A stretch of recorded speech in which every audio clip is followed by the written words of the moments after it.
Thank you. I'm Mr. Lehner, and welcome back to another exciting episode of Mr. Lehner's Math Extravaganza. In today's webisode, we're going to take a look at common multiples and common factors. Let's take a look at what these look like. The first one we're going to look at is common multiple. A common multiple is a multiple that two or more numbers share. For example, if I asked you to list out the first 6 multiples of 15 and 30, 15 would be 15, 30, 45, 60, 75, and 90. And 30 would be 30, 60, 90, 120, 150, and 180. Now you might be saying to yourself, common multiple, well what does that mean? Well these are all the multiples here of 15 and 30. And when you think of common, think of things that are like the same. Think of your best friend. Usually you probably have some common interests that are the same or that are in common. So when you look at multiples here in a set of numbers, we're going to see the ones that are common between both 15 and 30.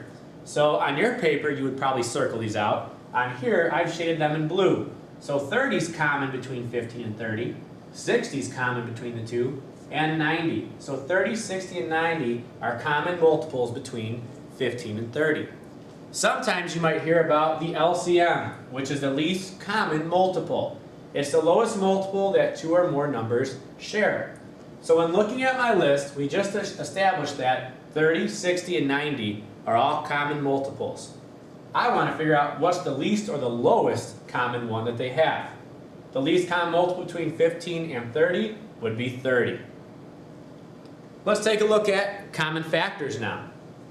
Common factors, a factor that two or more numbers share. In our example, we have 16 and we have 24. Now, some students call this the rainbow method.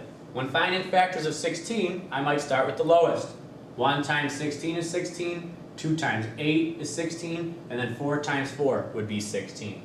For 24, 1 times 24, 2 times 12, 3 times 8, and 4 times 6. It's really important that you keep these numbers in order from least to greatest so it's easier to see what they have in common. The very first one is going to be 1. That's the first factor that's in common. Then 2 is in common, and 4 is in common. Again, you would circle these on your paper. When looking at factors, sometimes you might be asked to find the GCF. The greatest common factor. It's the largest factor that two or more numbers share. So when looking at my factor list here between 16 and 24, the biggest number that they both have in common is 4. So the GCF of 16 and 24 is 4. Let's take a look at a practice problem. If I asked you to list all the factors of 15 and 21 and asked you to find the common factors in the GCF, how would you set that up? An easy way is to make a list. Let's take a look. I would start with 15 and 21 and I would list the factors. Again, maybe using that rainbow method. 1 times 15 is 15 and 3 times 5 is 15. For 21, it's 1 times 21 and 3 times 7. Now I'm going to circle or shade in the ones that are common. So 1's a common factor and 3's a common factor. When looking for the GCF or the greatest common factor, 3 is the GCF of 15 and 21. Let's look at a multiple problem.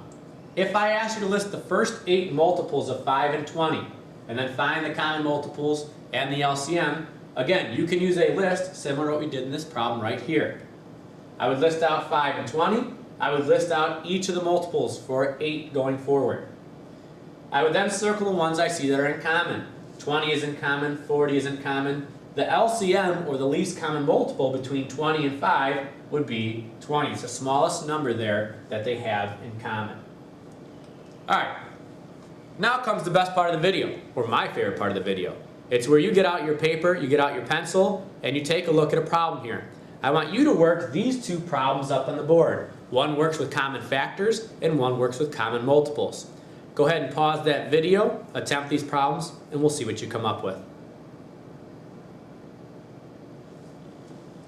In your first problem, I asked you to list all the factors of 12 and 16, find the common factors, and the GCF. Hopefully, you made a list that looks just like this. You have 1 times 12, 2 times 6, and 3 times 4.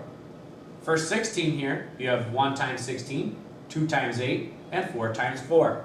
You should have circled 1, 2, and 4, and the greatest common factor between 12 and 16 would be 4.